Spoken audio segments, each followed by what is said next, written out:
ओम श्री लक्ष्मी नारायण नमः।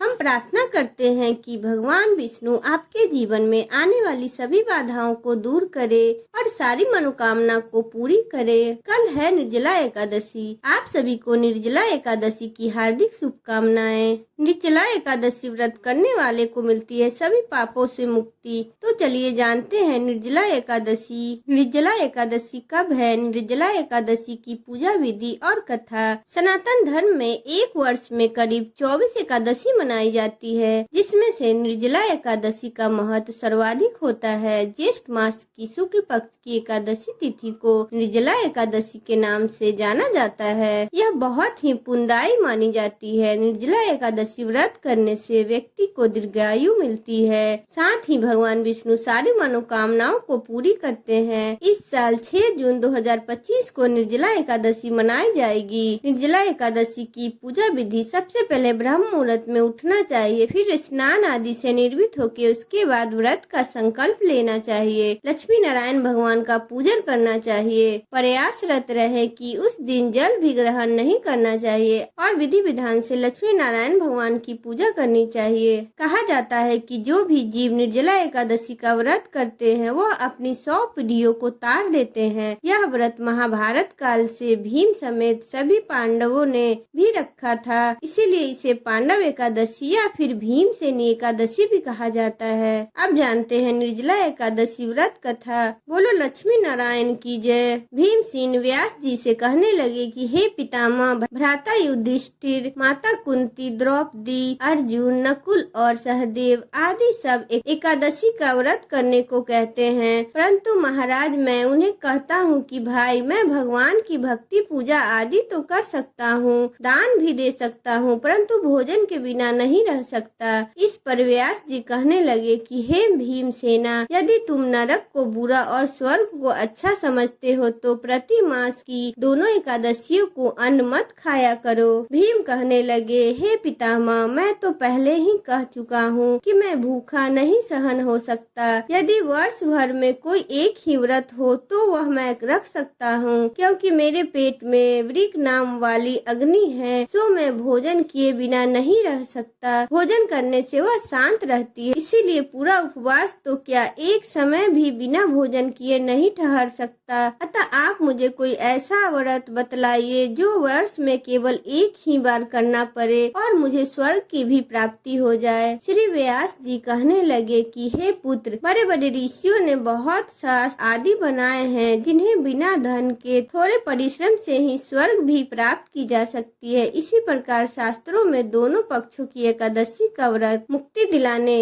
के लिए रखा जाता है। व्यास जी के वचन सुनकर भीमसेन नरक में जाने के नाम से भयभीत हो गए और कांपकर कहने लगे कि अब क्या करूं? मास में 2 व्रत तो मैं कर नहीं सकता, हाँ वर्ष में एक व्रत करने का प्रयत्न अवश्य कर सकता हूँ। अतः वर्ष में एक दिन व्रत करने से यदि मेरी मुक्ति हो जाए तो कोई व्रत बताइए। यह सुनकर व्यास जी कहने लगे, वृषभ और मिथुन की संक्रांति के बीच ज्येष्ठ मास के शुक्ल पक्ष की जो एकादशी आती है उसका नाम निर्जला है। तुम उस एकादशी का व्रत करो। इस एकादशी के व्रत में स्नान और आचमन के सिवा जल वर्जित है। आचमन में 6 मास से अधिक जल नहीं होना चाहिए, अन्यथा वह मद्यपान के अदृश्य हो जाता है। इस दिन भोजन नहीं करना चाहिए, क्योंकि भोजन करने से व्रत नष्ट हो जाता है। यदि एकादशी को सूर्योदय से लेकर द्वादशी के सूर्योदय तक जल ग्रहण न करे तो उसे सारी एकादशियों के व्रत का फल प्राप्त होता है। द्वादशी को सूर्योदय से पहले उठकर ब्राह्मणों को दान आदि देना चाहिए। इसके पश्चात भूखे और सतपात्र ब्राह्मणों को भोजन कराकर फिर आप भोजन कर लेना चाहिए। इसका फल पूरे एक वर्ष की संपूर्ण एकादशियों के बराबर होता है। व्यास जी कहने लगे कि हे भीमसेन, यह मुझको स्वयं भगवान ने बताया है। इस एकादशी का पुण्य समस्त तीर्थ और दानों से अधिक है। केवल एक दिन मनुष्य निर्जला रहने से पापों से मुक्ति हो जाती है। जो मनुष्य निर्जला एकादशी का व्रत करते हैं उनकी मृत्यु के समय यमदूत आकर नहीं घेरते, वरन भगवान के पार्षद उसे पुष्पक विमान में बैठाकर स्वर्ग को ले जाते हैं। अतः संसार में सबसे श्रेष्ठ निर्जला एकादशी का व्रत है, इसीलिए तन के साथ इस व्रत को करना चाहिए। इस दिन ओम नमो भगवताय वासुदेवाय मंत्र का का उच्चारण करना चाहिए और गौदान करना चाहिए। इस प्रकार व्यास जी आज्ञा अनुसार भीमसेन ने इस व्रत को किया।